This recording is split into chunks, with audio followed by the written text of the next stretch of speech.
Hey, what's up guys? Hope you're doing good. It's Saturday. I rolled out of bed this morning, had a bowl of cereal for breakfast, and then came to my workshop, and it's about 2 in the afternoon here. I've been here pretty much all day. Right now I'm working through some knives for a customer. This morning I was doing some leather work. Right at this moment I'm working on a beautiful Twin Man J.A. Henkel's Santoku. Beautiful knife, weighted nice, balanced very nicely, and started on a very low grit. I'm working on 1,000 right now. I'm almost done, ready to move on to honing.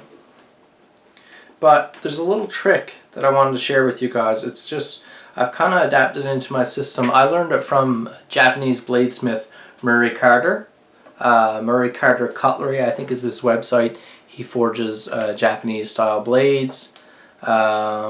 He's a master sharpener. When I started out learning how to sharpen, I watched everything he had. He doesn't have many videos, but I watched everything he had and tried to pick up as much as I can. So I wanted to show you a little trick I learned from him. A lot of you guys have messaged and said you're following through pretty much everything I'm showing in the videos, and you still can't get those knives razor sharp, and maybe this will be able to help you out. So let's look down at the table here. I've got a little drawing, and let's see if I can show you a trick. So when you're sharpening on a stone like this and you're running into the edge and away from the edge, you're doing, every second stroke is a stropping stroke. And when you finally get to a perfect apex, I've got a little drawing right here. When you finally get to a perfect apex like this, what happens is a little, what's called a burr forms. I'm sure you've heard of that before, that term. And it's this little super fine wire. This is a super up close version of a knife edge. You get this super fine wire here at the edge, which when you feel your edge, or you do that 3-finger test like I've shown, it can feel, that little wire can feel very wiry, almost like it bites you, and it feels like your edge is razor sharp. What happens is you mistake that wire for the edge, and as soon as you start using your knife, that wire goes away almost instantly, and your subsequent stages of sharpening also aren't effective. So what I learned from Murray Carter was, when sharpening, let me grab a little piece of wood, when you're almost ending your stage, like I'm almost about to end my 1,000 stage, I'm working on the 1,000, I'll draw lightly a couple times through a piece of wood, and you'll see the knife will sink down into that wood ever so slightly. And what that's doing is that you're pulling that burr off of there. You're just kind of dragging it, scraping it off, and then you feel your edge.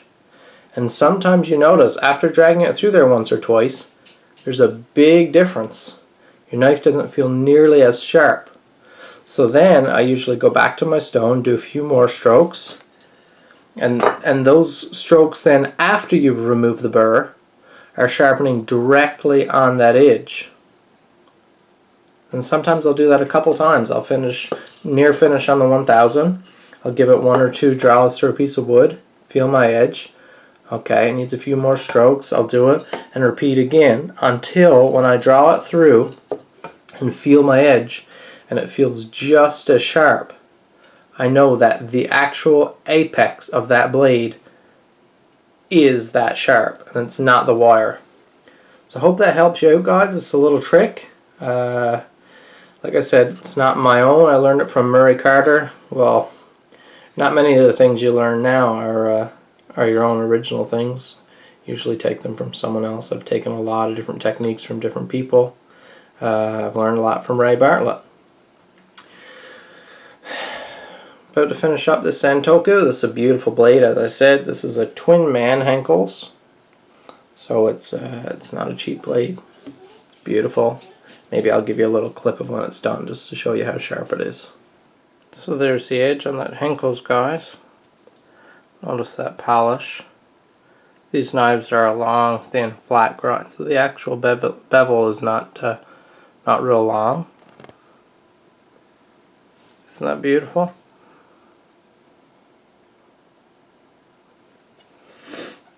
performs well as well.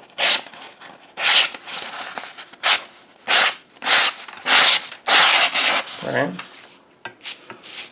If you're sharpening for other people and yourself, you also want to make sure it works well along the blade. So right from the heel right to the toe of the blade. So we're starting back here. Okay. That's a beautiful edge. Hope you like it. If you did, if you like the trick, let me know in the comments. Hit the like button. That is one sharp, happy blade. It'll do well in the kitchen. Subscribe to my channel if you haven't already. We just topped 2,000 subscribers. Very excited. Thanks for all the support, guys. We'll see you in the next video.